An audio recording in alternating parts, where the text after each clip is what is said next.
I grew up in Graham, North Carolina. My parents both worked for the textile mills. They both had fourth grade educations, and my mom always wanted me to get an education. When I graduated from high school, it was my dream to go to college. I failed the first class in my life, which was my chemistry class. I was just overwhelmed. So I left after about a year and a half, got a job, and then kept trying to go back to school. For me, it was personally devastating. It really bothered me. I felt like I was failing. You know, I had one shot, and I blew it.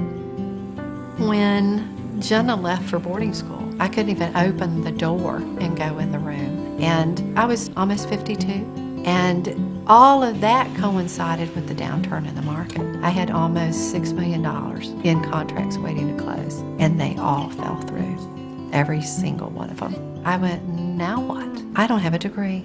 There's no jobs. And it doesn't matter what I had done, how much success I had had. The requirements are to have a degree.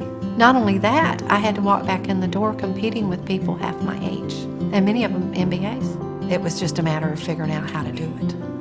So that's when I started to check into what were the institutions, what was the cost, how were they respected. But Kaplan had a degree in business with a specialty in human resources. And as I started narrowing the options down, it made it into about the final three. I took those three finalists to my traditional education friends, and I said, I want to know what the most respected online degree would be. If someone was coming into your office looking for a job, the IT dean, the computer science dean, he felt like Kaplan had the best online delivery program that was out there. The academic dean, his advice was that this is a respected degree, that you're not going to have people questioning that you were competent when you came out.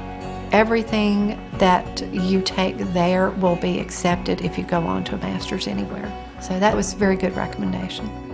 But when I sat down at graduation, 31 years later, and I'm looking up at the podium, and it's got Kaplan University, a different school of thought, that was probably more me, because I do think a little differently, and I'm willing to work on things that innovate, and I think that's more of an opportunity for many students like me. I feel like part of what I wanted to accomplish is that, you know, at 51, I was able to graduate before I was 53.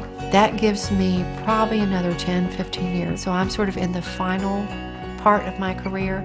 Not finishing my degree is not something that's part of me anymore.